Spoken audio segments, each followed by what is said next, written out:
ጎጃም ዳሞት አውራጃ ውስጥ ማንኮሳ በምትባል አገር ቦጋለ መብራቱ የሚባሉ ብዙ ዘመን በብቸኛነት የሚኖሩ ሰው ነበሩ። ቦጋለ መብራቱ ከድሃ ቤተሰብ የተወለዱ በዚያም ላይ ድሆች ወላጆቻቸው ገና በሕፃንነታቸው ሞተውባቸው ድህነት ሲያንገላታቸው ያደጉ ነበሩ።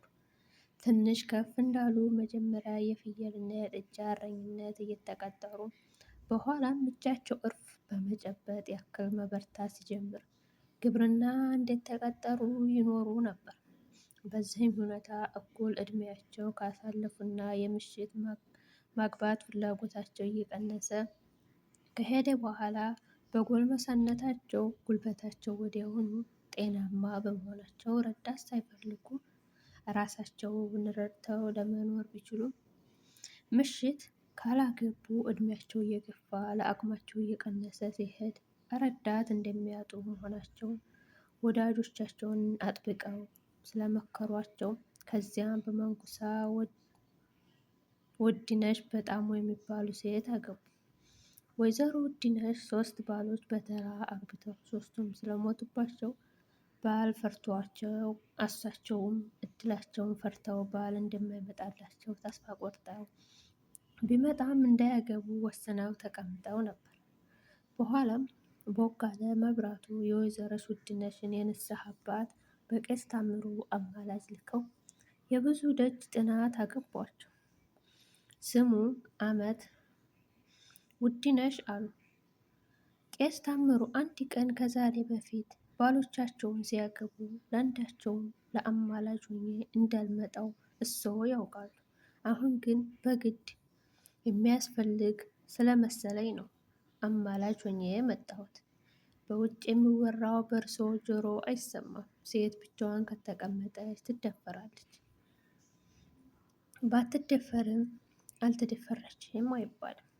እንኳን ከወንድ ከዘመድ ርቄ ባዘን ተጨንቄ እንጀራ በንባዬ እየራሰው እየበላሁ መቀመጫ አንሶኝ ያገሬ ሰው ለክፉ እድሌ ተባባሪ ሆኖ አስቀመጠኝ ሲል ጊዜ ምን ላድርግ እግዚአብሔር ይኸው እንጂ አሉ።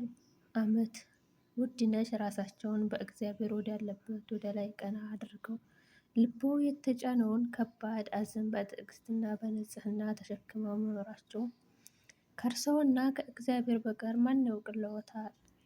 ሰው ለብሰውና መልካም አእምሮ ሲወጡ ሲያይ ደስ ብሎ የስጋ ፈቃዱን ፈጽመው የሚኖሩ ይመስለዋል። ሰው በእግዚአብሔር አይደለም የውጩን እንጂ የውስጡን አያይ። እኔና እግዚአብሔር የምናውቀው እርስዎ የሚያውቁት አለ አባቱ። እኔ ከዚህ እዚህ በባዶ ቤት የገዛ ጉልበቴን እያቀፉ እየተኙ በንጽህና እንደሚኖሩ አውቃለሁ። ነገር ግን የኔ ብቻ ማወቅ ምን ያደርጋል? ለዚህ ሁሉ መድኃኒት የሐሜተኛውን አፍ የሚያዘጋ የተሰበረ ልቦን የሚጠግን ይህ ሁሉ የሚያደርግ አሁን እንዲነግረው ነው። ትዳር መያዙ ነው። እዩ አመት ውድነሽ የባልን አዝን ማሸነፍ የሚቻል ባል የማግባት ነው። ግድ የለዎትም። እኔ ለሰው የሚጠቅም እንጂ የሚጎዳ ምክር አልመክረዎትም። አመት ውድነሽ አይናቸውን ከአባ ታምሩ ላይ አንስተው ወደ በሩ ትኩር እያደረጉ እንባቸውን በቅጽበት አይናቸው ሞልቶ ወዲያውኑ ይፈስ ጀመር። እረ ባዛኝቱ ምን ነው አመት ውድነሽ ልጅ አይባሉ ትልቅ ሴት ነው።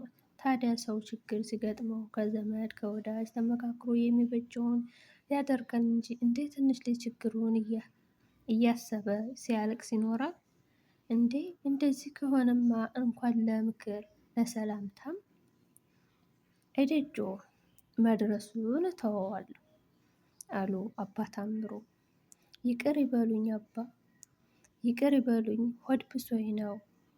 በጎዶሎ ሌሊት የተፈጠረውን እድለ ክፉ በመሆኔ ነው እንጂ እርስዎ እንዲርቁኝ ከእርስዎ እንዳይመክሩኝ አይደለም የማለቅስ። እንኳን ለስጋዬ ለነፍሴ ባላደረው እርስዎ አይደሉም አባቴ፣ ሌላ ማን አለኝ አሉ እንባቸውን በእጃቸው እየጠረጉ።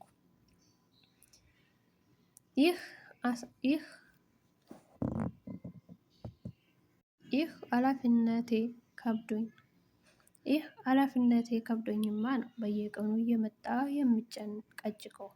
ወዲያውኑ እድልዎን ማማረር አይገባም። ሰው ገና ሲወለድ እድሜው ለእግዚአብሔር ተሰፍሮ የሚሰጠው ስለሆነ እነዚያ ሰዎችን እርስዎን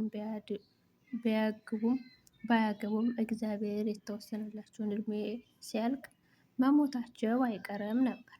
ስለዚህ የሰው አፍ እየሰሙ እግዚአብሔርን እድልዎን ማማረር አይገባዎትም አሉስ። እውነት ነው፣ ብቻ የሰው ምላስ ከእሳት የበለጠ ያቃጥላል። በቀደምም እዚያ ሰንበቴው ከብላታ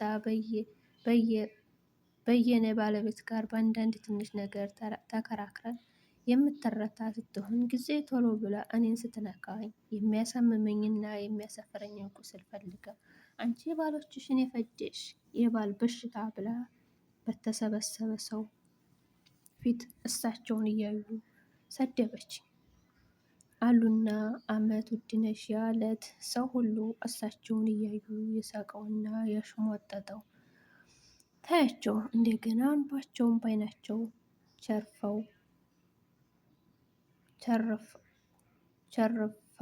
ቸርፈፍ አለ። እንግዲህ እገዝታዎታለሁ። አዛኝነቱ እንዲህ ያለውን ነገር እግዚአብሔር አይወድም አሉ አባ ታምሩ።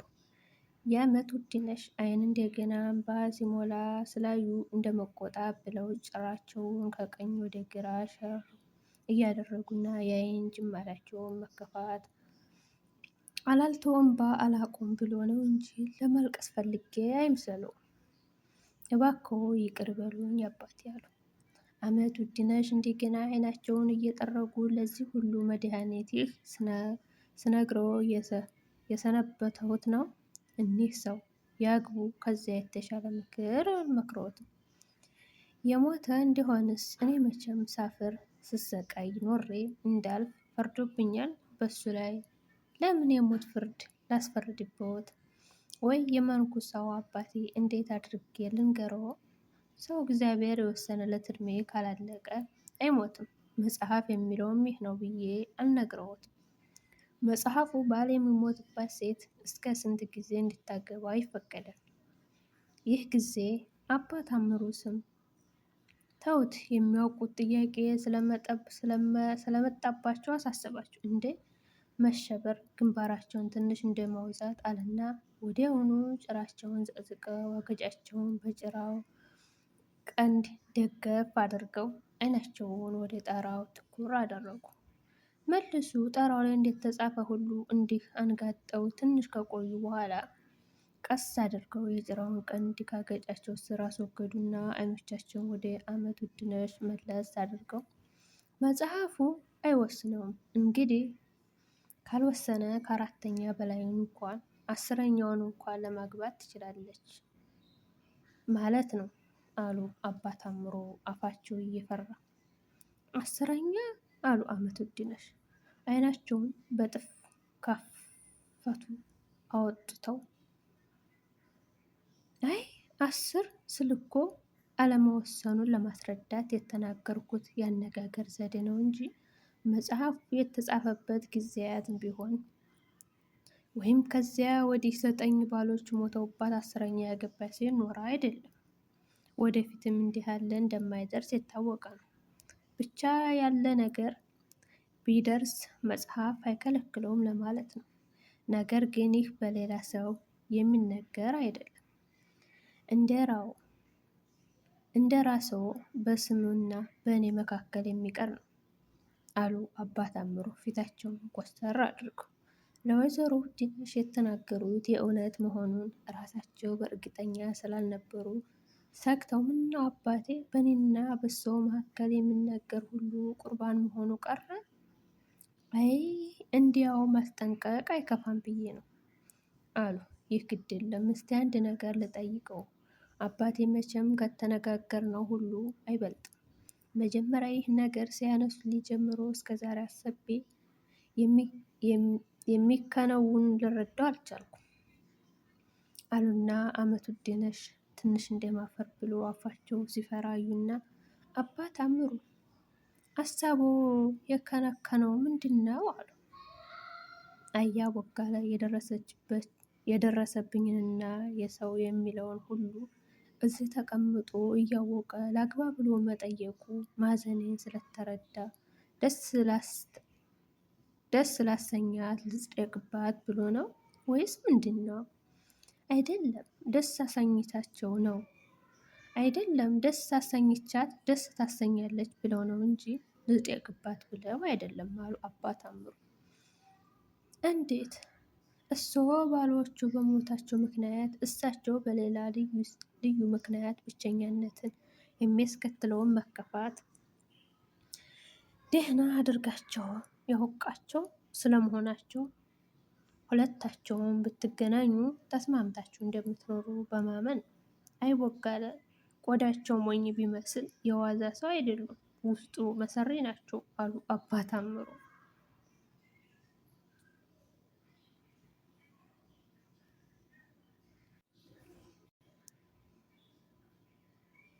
ይቀጥላል።